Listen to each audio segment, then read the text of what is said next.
What's going on, everybody? Vakoto here, and as you can see in the beautiful city limits of Atlanta, the beautiful clear blue skies, the beautiful sun, the trees, crisp, everything is beautiful in paradise. Unfortunately, the sports teams do not mirror their surroundings. The sports teams do not play like their great aforementioned setting. Oh no. As we all know, Matt Ryan gets outdueled by Geno Smith. First off, Geno Smith shouldn't even be in the same conversation with a quarterback who has had so many accolades in the regular season where it doesn't really count as much. But let's be honest here. What have we been promised in Atlanta since day one of 2007? We were supposed to have championship runs from the Hawks. We were supposed to have championship runs from the Falcons. The Braves have been talking about building for a run. If you've listened to sports radio in Atlanta, every promo is building for a run. Falcons rise up, and the goddarn freaking, are you ready for the Hawks to take the series by storm? And all of them are supposed to get good. But look, the Dogs are even fed up with this. Look, they're pissed off. Look at them. They are aggravated, agitated, absolutely disgruntled at the fact that all of our teams right now are playing like bullocks. Don't even get me started on college football, because everyone's been talking about the Georgia Bulldogs, rah-rah-ree. And as you saw, we had a couple of Bulldogs over there getting a little feisty. Why? Because they lose the games that they should dominate, that they should decimate, but they keep underachieving.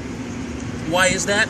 You can't have a great offense and then have a defense that can't stop anybody from getting 30 points. Because whether you believe it or not, folks, in football, whether at the professional level or at the collegiate level, if I put 30 points on the board every game, that's fine. But if your defense lets the other team do it game in and game out, you're going to lose one of those games. And as we all know with the college football system, one loss could be the difference between you being the sun and you being the bottom of a shoe, as we've seen last year. Georgia gets down there in the red zone, ready to take it in on Alabama. What happens? Typical Georgia fashion, typical Atlanta fashion, typical Southeast, this state above Florida fashion. They get bodied. They get beat. They get looking pretty free, even though the game was in Atlanta, so they technically had home field advantage. But the point is, they look like idiots. How is it that year in and year out you promise us so much that we're going to be better, we're going to be moving on, Martin Rich is going to get on the game, everybody, Bobo, and everybody's just going to get all up to speed, and then you get to the exact same position, or don't even get that far and just straight up underachieve and don't even make the conference championship? I'm wondering, I have to ask myself, what is going on? And then at the same time, I'm thinking to myself, I'd rather be a Cleveland fan. At least I know my Cavaliers and my Browns are going to be underachievers and aren't going to do anything ever in life. I'd rather be in Detroit knowing that the Lions will be in and the Pistons are just going to flop and roll over for another year. I don't have to worry about getting my expectations up. I can watch sports and just absolutely laugh at some of the teams that I see playing in front of me, because sometimes it'll look like my team isn't even playing the same sport as their opponents are, and it shows in the score. But here in Atlanta, you're always on the edge of your seat. You're always ready, scouting, looking. Someone texts you, you show them the hat. You show them this hat. You want to be left alone because it's crunch time. You're in the pinch. And then right when you think your team is going to do it, right when your Matt Ryan drives down the field, puts the last beautiful touchdown drive, beautifully orchestrated to clinch the win, you lose to the godforsaken Jets with Geno Smith. How do you get outdueled by Geno Smith? That is just unfathomable, because your defense is intangible. Your defense is as real as my imaginary friend. Hi, Falcons defense. How are you? Oh, you're very quiet today. Oh, you're sad. You're sad about your little disgruntled mishap at what happened in the fourth quarter. But you were at home. You had all the advantages. Oh, I'm sorry. Typical Georgia fashion. Must be that Georgia weather. See you at 6.